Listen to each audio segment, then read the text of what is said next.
ಕೆಲವೊಂದು ಸರಿ ನಮ್ಮ ದೇಹದಲ್ಲಿ ಯಾವುದೇ ಶಕ್ತಿ ಇಲ್ಲ ಅನ್ನೋ ರೀತಿ ಫೀಲ್ ಆಗುತ್ತೆ, ಆಯಾಸ ಆಗುತ್ತೆ, ದೇಹಕ್ಕೆ ಶಕ್ತಿನೇ ಇಲ್ಲ ಅನಿಸುತ್ತೆ. ಮತ್ತು ಮನಸ್ಸು ಆತ್ಮದ ಮೇಲೂ ಕೂಡ ಕೆಲವೊಂದು ಸರಿ ಪರಿಣಾಮ ಬೀರ್ತಾ ಇರುತ್ತೆ. ಅಂಥ ಸಂದರ್ಭದಲ್ಲಿ ಕೆಲವೊಂದು ಸರಿ ಔಷಧಿಗಳನ್ನ ತಗೋತೀವಿ. ಆದರೆ ಔಷಧಿಗಳನ್ನ ತಗೊಳ್ಳೋದಕ್ಕಿಂತ ಕೆಲವೊಂದು ಆಯುರ್ವೇದದ ಕೆಲವೊಂದು ನೈಸರ್ಗಿಕ ಪರಿಹಾರವನ್ನು ಮಾಡ್ಕೊಳ್ಳೋದ್ರಿಂದ ನಮಗೆ ತುಂಬ ಒಳ್ಳೆಯ ಪರಿಹಾರವನ್ನು ನಡಿಬೋದು. ಅದರಲ್ಲಿ ಒಂದು ಈ ಪಾದಸ್ನಾನ. ಈ ಆರೋಗ್ಯಕರವಾದ ಆಯುರ್ವೇದಿಕ ಪಾದಸ್ನಾನ ಮಾಡೋದು ಹೇಗೆ, ಅದರಿಂದ ಆಗುವಂಥ ಪ್ರಯೋಜನಗಳೇನು, ಯಾವ್ಯಾವ ರೀತಿ ಲಾಭಗಳು ಉಂಟಾಗುತ್ತೆ ಅಂತ ಈ ವಿಡಿಯೋದಲ್ಲಿ ತಿಳಿಸ್ಕೊಡ್ತೀನಿ. ಅದಕ್ಕೂ ಮುಂಚೆ ಯಾರು ನನ್ನ ಚಾನಲ್ನ ಸಬ್ಸ್ಕ್ರೈಬ್ ಮಾಡಿಲ್ಲ ಅವರು ಸಬ್ಸ್ಕ್ರೈಬ್ ಮಾಡ್ಕೊಂಡು ಪಕ್ಕದಲ್ಲಿ ಕಾಣೋ ಬೆಲ್ ಐಕನ್ ಮೇಲೆ ಕ್ಲಿಕ್ ಮಾಡಿ. ಹಾಗೆ ವಿಡಿಯೋಗೆ ಒಂದು ಲೈಕ್ ಮಾಡಿ.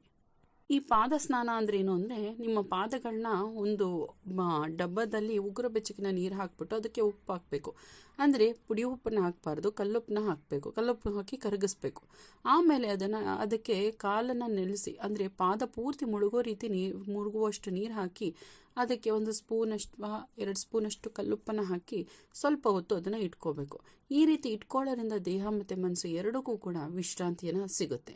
ಈ ರೀತಿ ಸಂಜೆ ಹೊತ್ತು ಮಾಡೋದ್ರಿಂದ ಬೆಳಿಗ್ಗೆಯಿಂದ ಸಂಜೆವರೆಗೂ ಆಗಿರುವಂಥ ಕೆಲಸದ ಸ್ಟ್ರೆಸ್ ಏನಿರುತ್ತೆ ಅದೆಲ್ಲ ಕೂಡ ಕಡಿಮೆ ಮಾಡುತ್ತೆ. ಅಂದರೆ ನೀವು ಬೆಳಿಗ್ಗೆಯಿಂದ ಮುಗಿಸಿ ಸಂಜೆ ಮನೆಗೆ ಬಂದ ಮೇಲೆ, ಅಂದರೆ ಫುಲ್ ಎಲ್ಲ ಕೆಲಸ ಮುಗಿದ ಮೇಲೆ ಮಾಡೋದ್ರಿಂದ ತುಂಬ ಒಳ್ಳೆಯ ಪರಿಣಾಮವನ್ನು ನೋಡ್ಬೋದು. ದೇಹದ ನರಗಳು ಕ್ರಮೇಣ ಸ್ವಲ್ಪ ಹೋಗಿ ಶಾಂತವಾಗ್ತಾ ಹೋಗುತ್ತೆ, ಅಂದರೆ ಸರಿ ಹೋಗೋಕ್ಕೆ ಶುರುವಾಗುತ್ತೆ. ಇನ್ನು ಸ್ನಾಯುಗಳ ಬಿಗಿತ ಕೂಡ ಕಡಿಮೆ ಆಗುತ್ತೆ.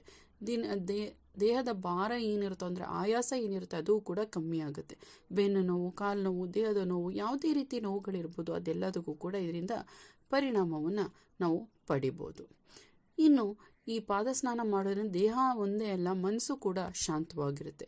ಉಪ್ಪು ಮತ್ತು ಬೆಚ್ಚಗಿನ ನೀರು ಎರಡೂ ಸೇರಿ ನಮ್ಮ ನರವ್ಯೂಹನ, ಅಂದರೆ ನರಮಂಡಲ, ನರ್ವ್ಸ್ ಅಂತ ಏನಿರ್ತೀವಿ ಅದೆಲ್ಲ ಕೂಡೋದಕ್ಕೂ ಒಂದು ಒಳ್ಳೆಯ ಪರಿಣಾಮವನ್ನು ಕೊಡುತ್ತೆ.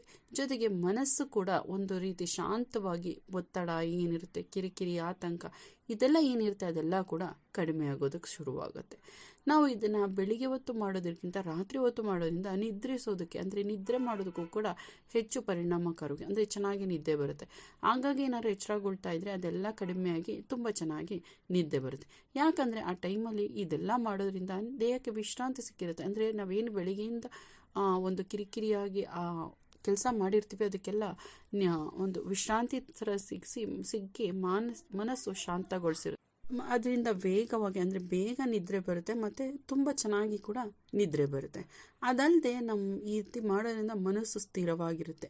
ಯಾವುದೇ ರೀತಿ ಏಕಾಗ್ರತೆ ಇಲ್ಲದೆ ಇರೋರಿಗೂ ಕೂಡ ಏಕಾಗ್ರತೆ ಬಂದು ನಾವು ಯೋಚನೆ ಮಾಡೋದು ರೀತಿಯೂ ಕೂಡ ಬದಲಾಗುತ್ತೆ. ಇನ್ನು ಯಾರು ನಕಾರಾತ್ಮಕವಾಗಿ ಆಲೋಚನೆಯನ್ನು ಮಾಡ್ತಿದ್ರೆ ಅವರು ಈ ಥರ ಮಾಡೋದ್ರಿಂದ ನಕಾರಾತ್ಮಕ ಆಲೋಚನೆ ಕಡಿಮೆಯಾಗಿ, ಅಂದರೆ ನೆಗೆಟಿವ್ ಥಿಂಕಿಂಗ್ ಕಮ್ಮಿಯಾಗಿ ಪಾಸಿಟಿವ್ ಥಿಂಕಿಂಗ್ ಹೆಚ್ಚಾಗುತ್ತೆ. ಮತ್ತು ಇದರಿಂದ ಸಂತೋಷದ ಹಾರ್ಮೋನುಗಳು ಹೆಚ್ಚಿಗೆ ಉತ್ಪತ್ತಿ ಆಗೋದ್ರಿಂದ ನಮ್ಮ ಮನಸ್ಸಿನಲ್ಲಿ ನಾವು ಸಂತೋಷವನ್ನು ಪಡಿತೀವಿ.